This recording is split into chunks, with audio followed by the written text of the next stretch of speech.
Hey there, readers. It's Mr. C here, and I had a great morning. I was actually at school this morning. Got to help out with handing back some of our student supplies, and so got to see some familiar faces and spend a little time with some of our staff members, and it was good. It was good to be back on campus. But this afternoon, I wanted to share a book or two with you. And so the first one that I've got for us today was a gift from Miss Maston. And some of you may know, but Miss Maston and I, we're pretty good friends. But we've taught together for a number of years, not just here at Cogburn Woods, but also at Sweet Apple when we were teachers there. And when we were at Sweet Apple, Miss Maston got a chance to take a trip to Australia. And she came back with some books for me. And so here is a picture of Miss Maston in front of Ayers Rock in Australia from that trip. And so I'm going to share a story or two with you that she brought back from my library. So this one is called Can I Play? By Leanne Orams, illustrated by Lamia Aziz. And so, it's a cute little story. All right. Can I play? Albie didn't feel different, but Albie stood out in a crowd. No other young kiwi The other young kiwi would tease Albie. You're not a kiwi, Albie. You're a large white chicken. So, if you're not familiar, a kiwi is a kind of bird, and they live in Australia. They have these really long beaks. This right here is Albie. Albie asked his mother, "Am I a chicken?" "Do you have a comb on your head?" asked his mother. "No," said Albie. "Or a small pointed beak?" she asked. Albie looked at his beak. "No," he replied. "Do you cluck like a chicken?" "No," said Albie. "Then, Albie," said his mother, "you are not a chicken." Oh, look at that. Look at Mama there, tending to her little Albie. Oh, he's so sad. Outside, the young kiwi were playing hide and seek with Kakapo. "Can I play?" Albie asked them. "Only if you are a green like Kakapo," they snickered. Well, Albie plodded off sadly into the dark, damp forest. Big clumps of thick, spongy green moss grew next to the path. This must be the Kakapo over here.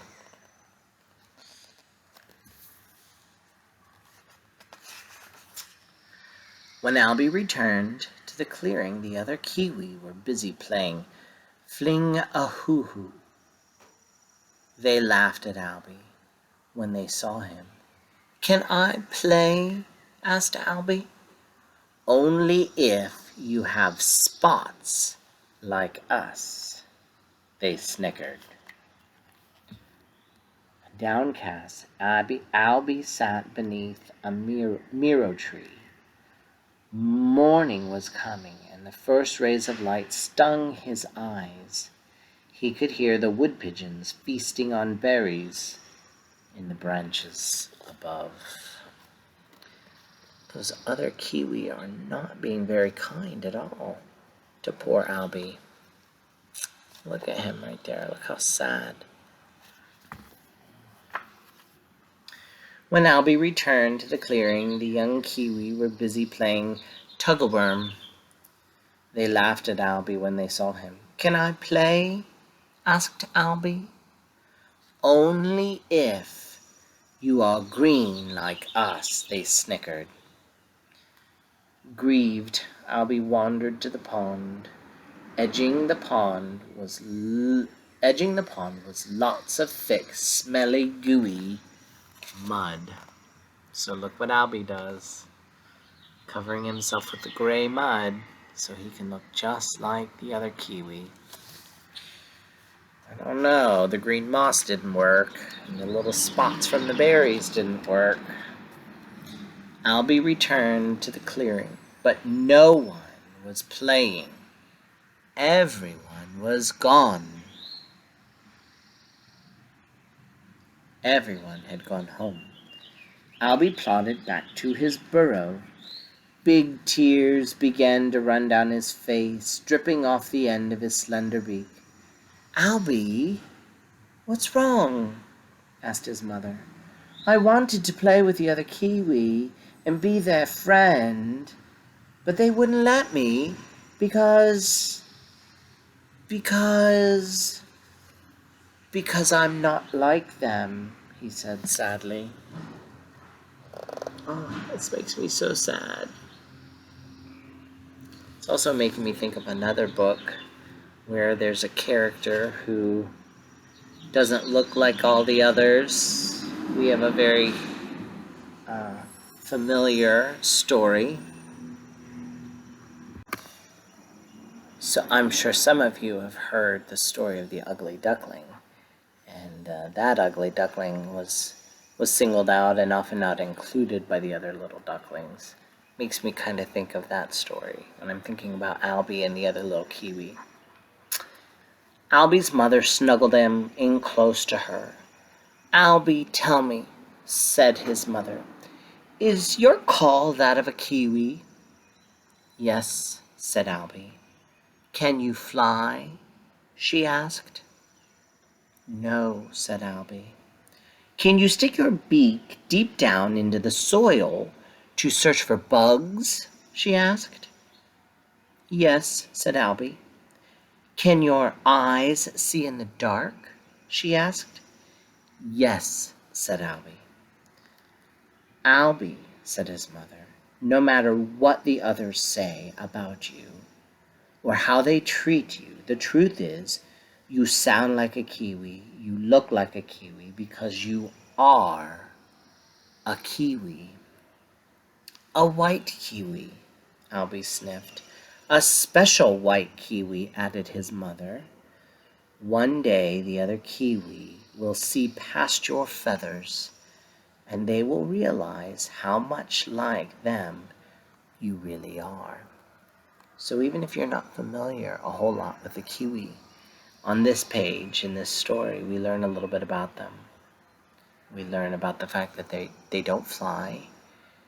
They have that really long beak they can stick down into the soil. They can see in the dark, right? It just so happens that this particular kiwi is white. They're usually gray. A few nights later, Albie sat watching the kiwi playing in the clearing. From out of the forest appeared a kiwi, a new kiwi.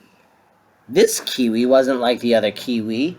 She was different. The other kiwi hardly noticed her. They were busy racing centipedes. The little brown kiwi went over to where they were playing. "Can I play?" she asked. "Only if you are as big as us," they snickered. Well, the little brown kiwi turned sadly away. She knew she would never grow as big as the gray kiwi. She started to walk back into the forest. It was then that she noticed Albie sitting alone under a small punga tree. "Can I play with you?" she asked. "Delighted." Albie nodded. "Yes." So see the brown kiwi? And there's Albie.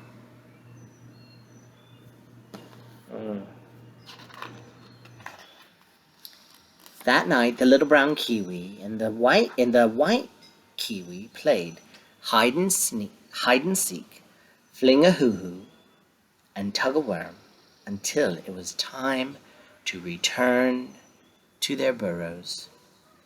"See you tomorrow?" asked the little brown kiwi. "Sure," replied Albie enthusiastically. Albie's mother had a special treat waiting for him when he arrived home that night.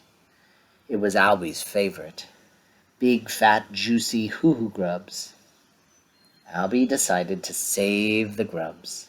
He wanted to share them with his new friend. Oh, look at him there playing. Here he is back in his burrow with his mother. And there are those hoo-hoo grubs. At the clearing the next evening, Albie found the little brown kiwi waiting for him. The other kiwi were busy collecting berries. Albie greeted his friend with a smile. "Look," he said, revealing his large pile of grubs. "Yum!" exclaimed the little brown kiwi. "Have one," Albie encouraged. The little brown kiwi picked up one of the grubs. She bit into it. Pop! For those of you that don't know, grubs are juicy worms. The noise startled the other kiwi. They looked over at Albie and saw his big pile of fat, juicy hoo-hoo grubs. "Yum! Can we have some too?" they asked Albie. Albie opened his mouth. But before he answered, he remembered all the times he'd been left out of games, and all the times he had been made fun of, and he remembered how they had hurt his feelings. Now they were asking him to share his hoo-hoo grubs. Albie knew his answer. Ooh, I'm curious. Wonder if he'll treat them the way that they treated him. Or if he'll remember how it made him feel and treat them the way that he wished they would have treated him. It was a decision definitely to make. He knew he wanted to share his grubs with the little brown kiwi, but will he share them with them? Looks like Albie knows his answer. "Yes," he replied. The gray kiwi smiled. "Thanks," they said. As soon as the last of the grubs had been eaten, the gray kiwi returned to their pile of berries. Filling their beaks with the fruit, they blew hard, firing berries at each other.